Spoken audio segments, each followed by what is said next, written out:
Hello guys, welcome back. Today we have an exciting video because we got the brand new e.l.f. foundation. We're going to try it out, wear test it together. I'm kind of starting late with this video, so I need to get the ball rolling, especially if I'm going to be doing a wear test. I gotta hurry up. I have freshly washed hair. I'll probably be touching it 500 times because it's big, it's washed, and it smells really good. So that's what we're gonna be doing today. I hope you guys enjoy this video. So if you want to see my thoughts on the e.l.f. Soft Glam Foundation with oily skin, texture, all the things, because you already know. Some of you might not know me. You might be like, who is this girl? This girl's got a lot of skin things. So, you know, we're here to try this out. And let's just go ahead and get started.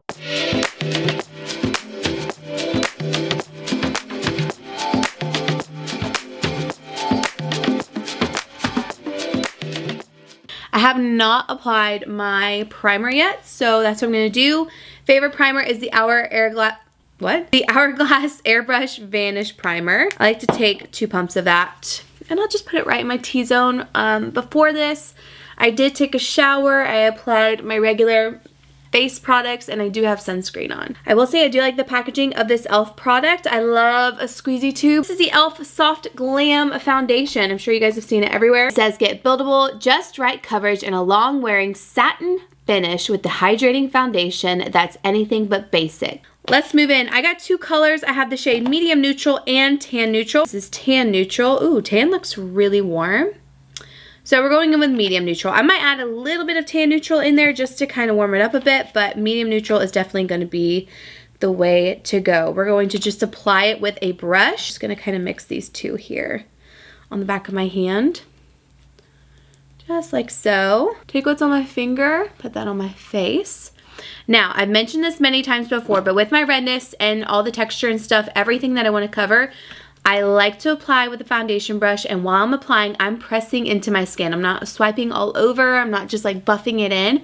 I'm really trying to press into the skin, get that foundation in there, and truly get the most coverage I can get without having to try and build it up even more. I just don't love having to go over and over foundation a lot. So I try to just press as much as I can because I find that gives me the best coverage. And so far it looks really nice, just pressing it into the skin. So I'll just dab my brush into the foundation and then press, press, press, press, press. If you feel like you need to buff, feel free. Sometimes I do buff my foundation in as well, but I just love pressing it in. Go back to my hairline. It's definitely not as dewy as I was expecting. I know it says satin, but sometimes things like this can get a little bit dewy, but it actually does look pretty good. Like I said, I have texture and stuff. I don't have filters on this video. Don't have filters on these videos. That would be literally insane. So far, honestly though, it looks really good. I don't know if you guys can really tell, but it does look really nice. I mean, obviously there's a little hint of redness here, but a real test is going to be kind of over here with this redness on my nose and right where that rosacea is very pigmented. I could probably have just gone in with medium neutral, but this is not bad at all. I have to get back to this hairline.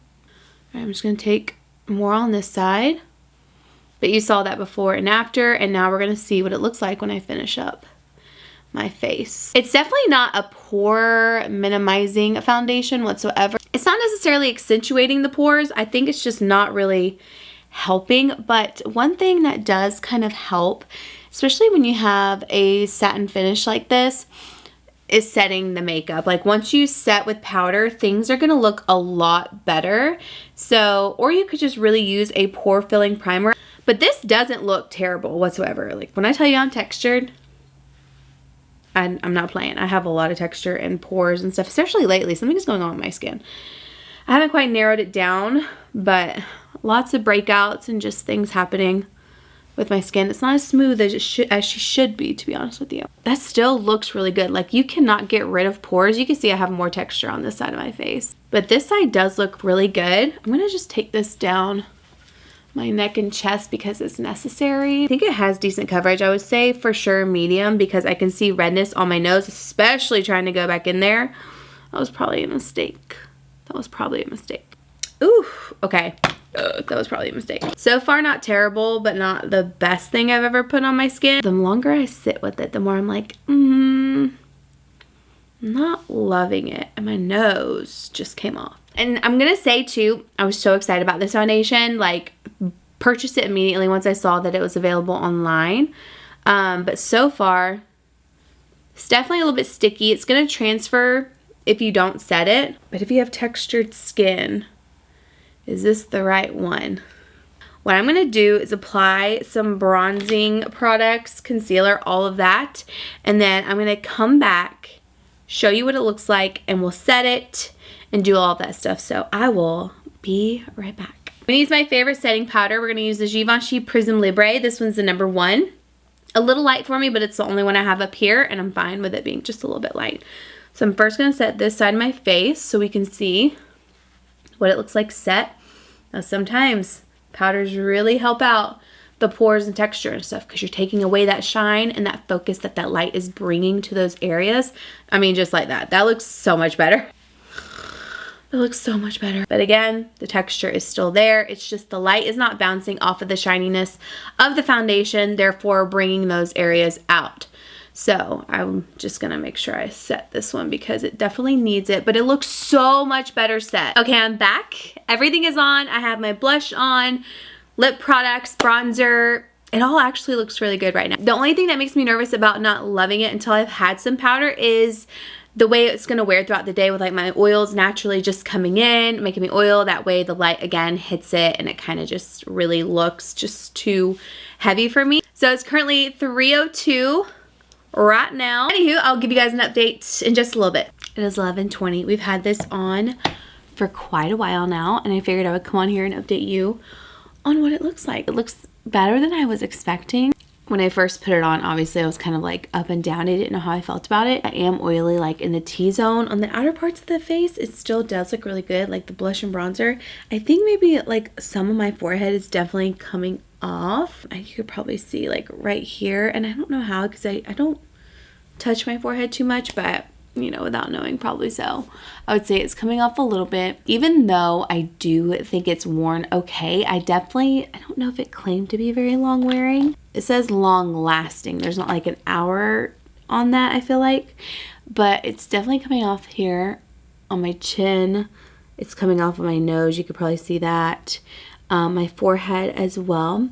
So it's definitely coming off. I don't think it looks terrible. I think bright lights obviously enhance quite a bit, but downstairs like it doesn't look terrible. I did get oily in my T-zone. I had to powder a couple times throughout the day just because my face was super oily. You just have to be careful about the pore area and then just like touching your face in general. The more you go, the longer you have it on, the more it kind of just comes off. So I think if that doesn't matter to you, it is a good foundation for like maybe a short period of time. If you're maybe working and you're like in the office or something and you're not worried about something sweating off, I think this would definitely sweat off and it would not last very well in a hot climate for me. Like I would not wear this on a very hot day. I don't think it would last. I think it would just like melt off. Other than that, I mean, it's a pretty decent foundation. Is it my favorite? I wouldn't say so because I do love the Maybelline skin tint that came out.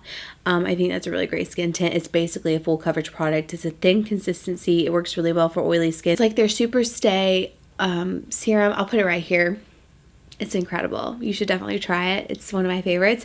I would pick that one over this one. So this one was, out of a 10, I would give it like a 5 out of 10 because it wasn't the worst I've ever tried. But it definitely wasn't the best. And I obviously have a few other drugstore foundations that I love that last a little bit longer. CoverGirl, Outlast Extreme, Hard Candy, Glamflage.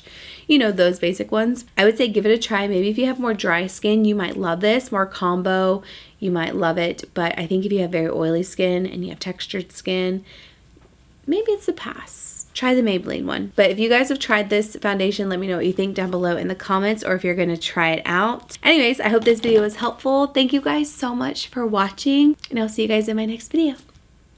Bye.